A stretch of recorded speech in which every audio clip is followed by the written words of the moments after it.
بڑی اچھی خبر ہے وہ یہ ہے کہ پاکستان اور بنگلہ دیش کے درمیان 15 سال کے بعد سفارتی سطح پہ مذاکرات ہو رہے ہیں۔ پاکستان کی خارجہ سیکرٹری ڈھاکہ پہنچی ہوئی ہیں، ہمارے نائب وزیر اعظم اور وزیر خارجہ اسحاق ڈار صاحب بھی بنگلہ دیش جا رہے ہیں، اور وہ جو حسینہ واجد کی حکومت کے دور میں جو کچھ مظالم ہوئے پاکستان کے حوالے سے پالیسی کی نئی دہلی کی پوری لائن لیتی تھی، اب دیکھیں وہ وہاں بیٹھی ہوئی ہے۔ دوسری بات ہے ناظرین، طالبان کی حکومت آنے کے بعد پاکستان میں نہ صرف دہشت گردی بڑھی ہے اور 5 لاکھ امریکی ہتھیار خطرناک دہشت گردوں کو کس نے فروخت کیے؟ طالبان نے، اور استعمال کہاں ہو رہے ہیں؟ پاکستان کے خلاف۔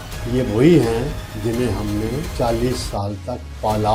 پھر عمران خان صاحب کا معاملہ ہے، لوکل سیاست کے حوالے سے ان کی ملاقاتیں نہیں ہونے دی جا رہی، کچھ ہو جاتی ہیں، کچھ رکاوٹیں ہیں، اور ایک نیا ٹرینڈ نکالا گیا ہے کہ کچھ دیر کے لیے حراست میں لیا جائے، پھر چودھری نثار علی خان کے گاؤں چکری انٹرچینج پہ چھوڑ دیا جائے۔ تو چوہدری صاحب تو پتہ نہیں وہاں ہوتے ہیں یا نہیں ہوتے چکری۔ بسم اللہ الرحمن ناظرین، میں ہوں طارق سمیر، ڈیلی ممتاز ڈیجیٹل کے ساتھ۔ ناظرین، سب سے پہلے میں پاکستان اور بنگلہ دیش بڑی دکھ کی گھڑی تھی 71 میں 16 دسمبر کو جو کچھ ہوا، پاکستان 2 لخت ہوا، مکتی بانی بنی، راہ نے جو کام کیا، ہمارے اس وقت کے حکمرانوں کی بدعمالیاں کہہ لیں، غلطیاں کہہ لیں، اور آج کل عمر ایوب صاحب بڑی بڑھ چڑھ کے بولتے ہیں تو کوئی بات نہیں، لیکن ان کے دادا کے جو اس وقت کے کارنامے تھے وہ بنیاد پڑی تھی۔ پھر جنرل یحییٰ خان نے جو کچھ کیا، بھٹو صاحب نے بھی ایک نعرہ لگایا تھا ادھر ہم ادھر تم، تو بڑی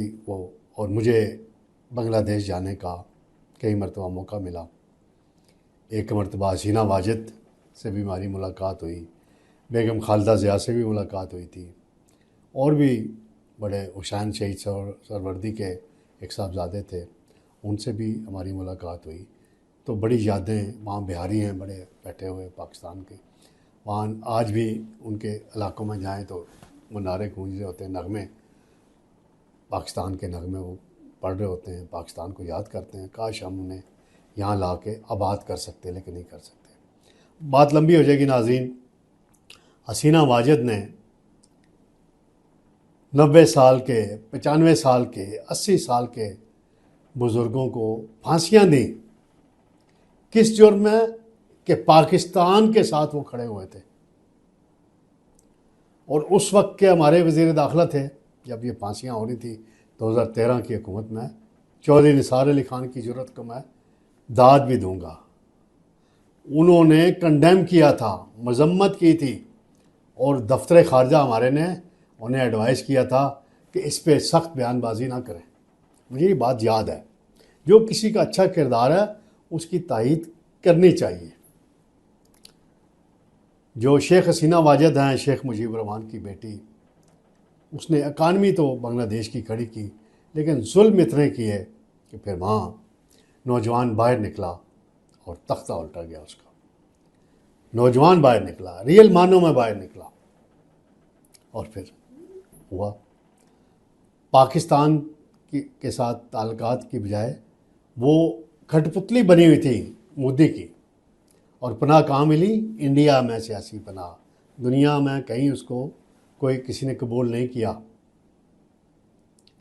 اب بڑی اچھی بات ہے، ڈاکٹر یونس صاحب بہت اچھے اکانومسٹ ہیں، اور ہمارے وزیر اعظم شہباز شریف سے ان کی کئی ملاقاتیں ہوئیں، ہماری ٹریڈ بھی شروع ہوئی ہے، رائس بھی وہاں گیا ہے ہمارا بہت، اور بھی ٹریڈ شو، چٹاگانگ جو بڑی مشہور ان کا تجارتی ہب ہے، وہاں بھی گئی ہیں۔ تو وہ انڈیا نے بہت پروپیگنڈے کیے، کرتا رہے انڈیا پروپیگنڈے، ہمیں پازیٹیو معنوں میں آگے بڑھنے کی ضرورت ہے۔ اور وزیر خارجہ جو ہیں ہمارے اسحاق ڈار صاحب، وہ بھی کافی محنت کر رہے ہیں اس حوالے سے، اور وہ 22 کو جا رہے ہیں ڈھاکہ، اور ان کی اہم ملاقاتیں ہونی ہیں اور ہائی لیول ملاقاتیں ہونی ہیں، اور دونوں ملکوں کے تعلقات آگے بڑھیں گے۔ ہمیں توقع ہے کہ خطے میں ہمیں جو سپورٹ کی ضرورت ہے، ہمیں انڈیا کے مقابلے کے لیے یا سارک کو مضبوط بنانے کے لیے کچھ ممالک کے ساتھ کی ضرورت تھی، تو بنگلہ دیش اب ہمارے ساتھ کھڑا ہوگا۔ ناظرین، دوسرا معاملہ ہے طالبان کا، بڑا چل رہا ہے۔ ایک امریکی میڈیا میں رپورٹ آئی ہے جس میں یہ کہا گیا ہے، बल्कि नहीं, बरतानवी मीडिया में, माजरत चाहता हूँ नाज़रीन, उसमें ये कहा गया है कि जी 5 लाख अमरीकी हथियार जो 2021 में जब विड्रॉल हुआ था अमरीकी फ़ौजों का, वो स्मगल करके दहशतगर्द तंजीमों को तक पहुँचे, पैसा कमाया गया, अलकायदा हो गई, बाकी तंजीमें हो गई, और ये इसका, और तालिबान कहते हैं ये 10 लाख फ़ौजी साजो सामान है मजमूई तौर पे अमरीकी जो बताते हैं करते हैं। तो इसमें अब देखते हैं कि क्या अब पाकिस्तान बड़े कंसर्न शो करता रहा है रेगुलरली इस बात पे, तालिबान हुकूमत के साथ भी मुसलसल ये करता रहा है कि जी ये बताएं इस पे करें, लेकिन तालिबान ने पाकिस्तान के साथ कोई तावन नहीं किया। चलें, अब कुछ थोड़ी सी सूरत हाल बेहतर हुई है, अमेरिका भी कह रहा है कि ये असला हम वापस लेंगे, अफ़गानिस्तान से लेकर जाएंगे, कैसे लेके जाएंगे। बगराम एयर बेस की भी बातें हो रही है कि वो अमरीकियों को दिया गया, लेकिन तरदीद तो करते हैं तालिबान। अब हमारे वज़ीर ख़ारजा जो हैं डार साहब, वो भी काबुल जा रहे हैं और बड़ी कह रहे हैं कि अच्छी मुलाकातें उनकी होने वाली हैं। हमें तवक्को रखनी चाहिए कि पड़ोसी मुल्क के साथ, फिर अफ़गान महाजिन की वापसी का इशू है, उसमें बड़ी तेज़ी से प्रोग्रेस हो रही है और हमें पॉजिटिव मानों में इज़्ज़त और एहतराम से उन्हें वापस भेजना चाहिए। लेकिन जो नेगेटिव हमारे माशरे पे असरात पड़े हैं पिछले 40 साल में, मंशियात कह लें, क्लाशनकोव कल्चर कह लें, और जो भी दहशतगर्दी का एलिमेंट कह लें, वो आया है, तो हमें अब मज़ीद बर्दाश्त करने की ज़रूरत नहीं है इनको। दुनिया, आलमी दुनिया भी कोई मदद नहीं करती, हमारे साथ नहीं खड़ी होती, तो इनको वापस भिजवाना ही बेहतर है। नाज़रीन, आखिरी मामला है इमरान खान साहब से मुलाकातों का। अटियाला जेल में हाई कोर्ट हुक्म देती है, लेकिन हुकूमत की तरफ से रुकावटें भी आती हैं। अलीमा ख़ान को या तो फिर कोई मुतबादल लीडर के तौर पर उभारा जा रहा है, जो मेरी ऑब्जर्वेशन है, जो मैं सोच रहा हूँ कि पार्टी जो है वो कहीं बुशरा बीबी के पास ना चली जाए। खान साहब जेल में हैं, वो बाहर आएंगी जेल से, बुशरा बीबी उनकी ज़मानत हो जाए, तो उस हवाले से ये दो ग्रुप बंदी भी है पार्टी के अंदर। उमर अयूब साहब बड़े डट के खड़े होकर बात करते हैं। नया ट्रेंड आया है कि वो गिरफ़्तार भी नहीं करना चाहती पुलिस, लेकिन वो बैठ जाते हैं पुलिस की वैन में, फिर उनको चक्री इंटरचेंज यानी चौधरी निसार अली खान साहब का जो गांव है वहाँ उन्हें छोड़ दिया जाता है, फिर वहाँ वो खाना पीना खा करके आ जाते हैं। आज हाई कोर्ट में फिर एक रिट दायर की गई है, बताया गया हाई कोर्ट में कि हाई कोर्ट के अहकामात पे अमल नहीं हो रहा।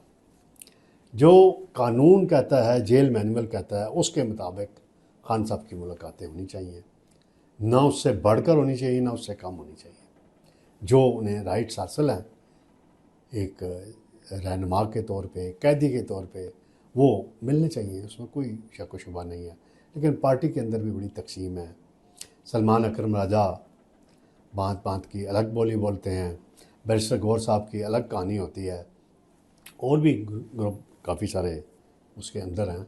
कुछ सुलह सफाई की कोशिशें भी होती हैं, बातचीत भी इस्टेब्लिशमेंट से करने की कोशिश होती है, लेकिन मुझे नहीं लगता जो ओवरसीज़ कन्वेंशन में आर्मी चीफ का ख़िताब था और उसके बाद कोई, हाँ मुझे याद आ गया जी, आर्मी चीफ साहब की गुफ्तगू के बाद उन्होंने सोशल मीडिया के हवाले से कुछ बात की थी, प्रोपेगेंडा, और उन्होंने कुरानी आयात का हवाला दिया था कि ख़बर की तस्दीक कर लिया करो उसको आगे फैलाने से पहले।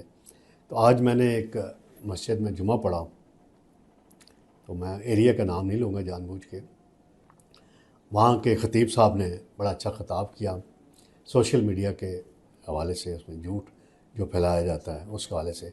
फिर उन्होंने वही कुरानी आयात पढ़ के सुनाई अपने तमाम नमाजियों को, कहा कि ये देखें कि झूठ नहीं फैलाना चाहिए, पहले तस्दीक करें।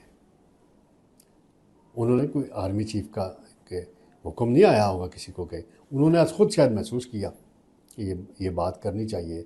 काफ़ी तादाद में नौजवान जुमा पढ़ने जाते हैं, तो ये फिर मैं तो ये समझता हूँ आर्मी चीफ का पैगाम अब मसाजिद तक पहुँच गया है और मसाजिद में भी इस पर गुफ्तगू हुई है। तो यही मैंने कहा थोड़ा सा तज़किरा नाज़रीन करता चलूँ। इंशाअल्लाह जल्द आपसे दोबारा मुलाकात होगी। अल्लाह हाफ़िज़।